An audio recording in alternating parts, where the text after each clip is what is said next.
आज 25 फरवरी 2026 है। गणेश जी महाराज का दिन है। आज का दिन आपका शुभ हो, मंगलमय हो, ऐसी मैं प्रभु जी से प्रार्थना करती हूँ। तो आइए सुनते हैं सबसे पहले आज का पंचांग शुभ और अशुभ समय के बारे में। इसके बाद सिद्धि विनायक गणेश जी बुधवार की व्रत कथा, सारी कथाओं का श्रेष्ठ रसवादन अपनी इस वीडियो में हम करेंगे। आपसे निवेदन है कि वीडियो के अंत तक बने रहें। तो सबसे पहले आज का पंचांग जानेंगे। आप सभी जानते हैं शुक्ल पक्ष का बहुत ही अच्छा समय चल रहा है। फागुन महीने की 9वीं तिथि है जो कि 2:41 के आसपास है। उसके बाद 10वीं तिथि लग जाएगी। आज रोहिणी नक्षत्र है करीब 1:38 से। उसके बाद मृगशिरा नक्षत्र रहेगा और विषकुंभ योग और कृति योग का निर्माण हो रहा है। प्रिय श्रोताजनों, राहु काल के समय में आप किसी भी नए शुभ काम की शुरुआत बिल्कुल न करें। राहु काल का अशुभ समय 12:39 से 2:05 के आसपास का रहे। अगर आप किसी नए और शुभ काम की शुरुआत गणेश जी महाराज के दिन से आज शुरू करना चाहते हैं तो सबश्रेष्ठ जो अमृत काल का समय का चुनाव करें, जो कि 10:37 से 12:07 के आसपास का रहे। इसके साथ साथ प्रिय श्रोताजनों, हम आपको बता दें लाभ का चौगड़िया हमें सुबह ही प्राप्त हो रहा है। लाभ की चौगड़िया में किसी भी कार्य को करना लाभ ही लाभ देता है। 6:55 से 8:21 के आसपास रहने वाला है। इसके साथ ही अमृत काल का और चौगड़िया जो मिल रहा है जो कि 8:21 से 9:57 के आसपास का समय रहेगा। तो प्रिय श्रोताजनों, अगर इस समय किसी नए कार्य की आप शुरुआत करना चाहते हैं या फिर राहु काल के समय को त्याग देते हैं तो ये सर्वश्रेष्ठ परिणाम देने वाले होते हैं।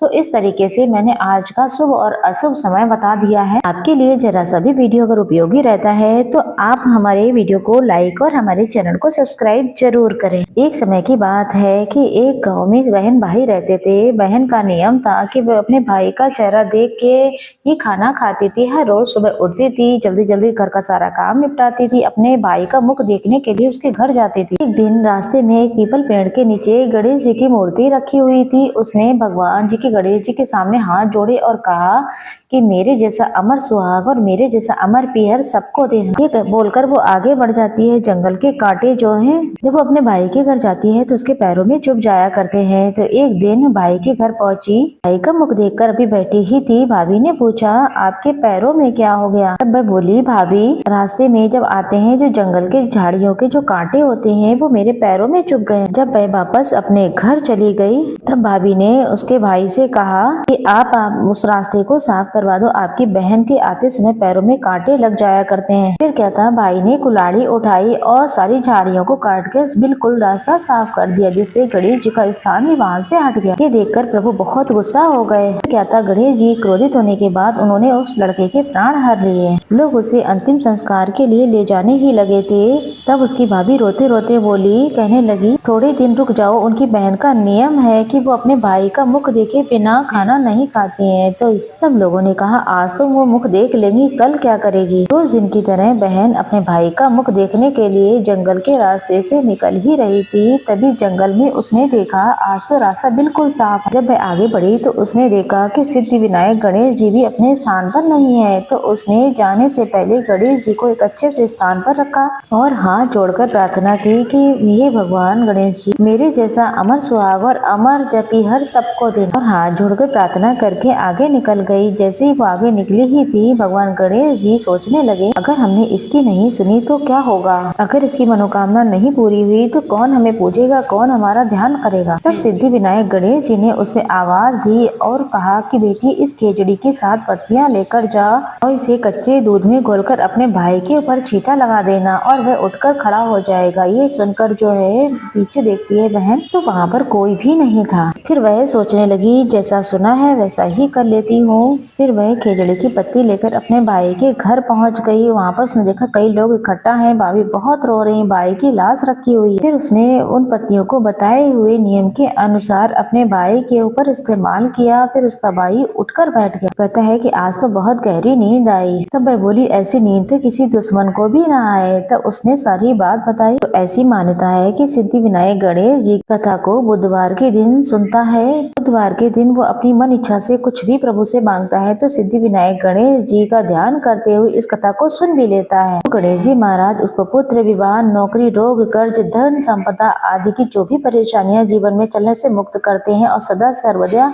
अमर प्रिय और अमर सौभाग्य देते हैं। कि गणेश जी महाराज जो आज के दिन आपकी इस कथा को सुन रहे हैं, उनके जीवन में हमेशा ही अपनी छत्र छाया बनाए रखना। बोलिए गणेश जी महाराज की जय। तो आइए अब हम सुनते हैं सीता माता के नित्यनेम की कथा, जो कि अन्न धन के भंडार भरने वाली है। फिर हम आगे कुछ और जानेंगे अपनी इस वीडियो में। इस कथा के अनुसार सीता माता इस कथा को कहती थी और श्री रामचंद्र जी इस कथा को सुना करते थे। एक दिन श्री रामचंद्र भगवान को किसी काम से बाहर जाना पड़ा। तब सीता माता कहने लगी कि प्रभु, आज तो मेरा 12 वर्ष का नित्य नेम का नियम चल रहा है, अगर आप बाहर चले जाएंगे तो मैं अपनी कहानी किसे सुनाऊंगी। तब श्री रामचंद्र जी ने कहा, तुम कुएं के पाल के पास बैठ जाना और वहाँ पर जो औरतें पानी भरने आती हैं उन्हें तुम अपनी कहानी सुना देना।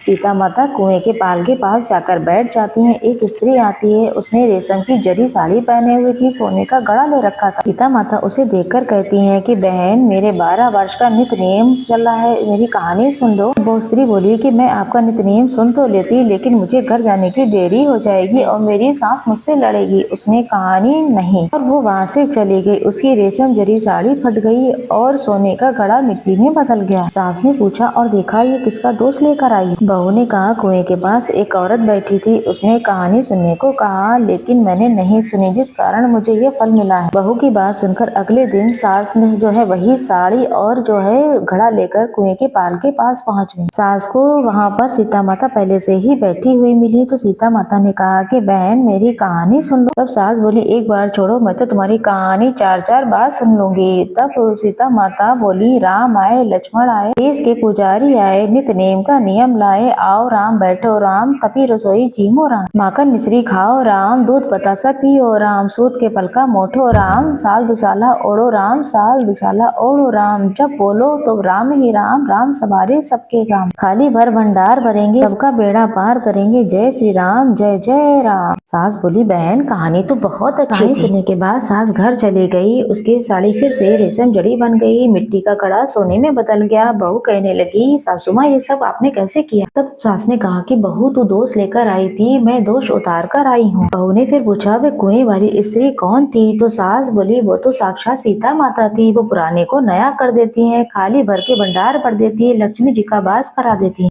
आदमी की जो भी इच्छा उसे वो पूरा कर देती हैं। बहू बोली, ऐसी कहानी मुझे भी सुना दो। तब सास बोली, ठीक है, तुम भी सुन लो। सास ने कहानी सुनाना शुरू किया। राम आए, लक्ष्मण आए, देश के पुजारी आए, नित्य नेम का नियम लाए, आओ राम, बैठो राम, तपी रसोई जीमो राम, सूत के पलका मोठो राम, माखन मिश्री खाओ राम, दूध बतासा पियो राम, साल दुसाला ओढ़ो राम, साल दुसाला ओढ़ो राम, जब बोलो तो राम ही राम, राम सवारे सबके काम, खाली भर भंडार भरेंगे, सबका बेड़ा पार करेंगे, जय श्री राम, जय श्री राम, जय जय राम। कहानी सुनकर बहू बोली, कहानी तो बहुत अच्छी है। तो सास ने कहा कि इस कहानी को हम रोज कहा करेंगे। अब सास बहू रोज सुबह उठती, नहाती धोती। अब सास बहू रोज सवेरे उठती, नहाती धोती और पूजा पाठ करती, सीता माता की कथा की करती और जो है सीता माता के नाम का दीपक लगा। एक दिन उनके यहाँ एक पड़ोस की औरत आई और बोली, जरा सी बहन चूल्हे की आग दे दी। तो उसने कहा कि आज तो हमने भी जलाई नहीं। पड़ोसन ने कहा, तुम सुबह 4 बजे उठकर क्या करती हो।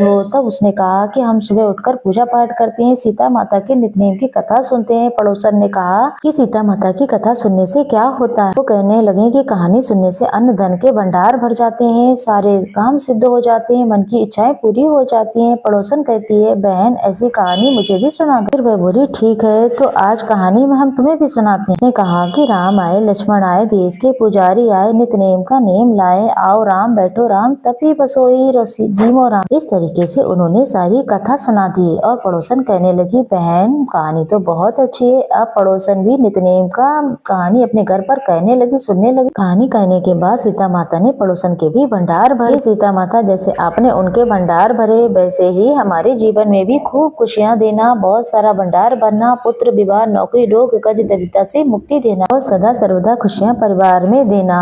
तो जय श्री राम, जय सीता माता की।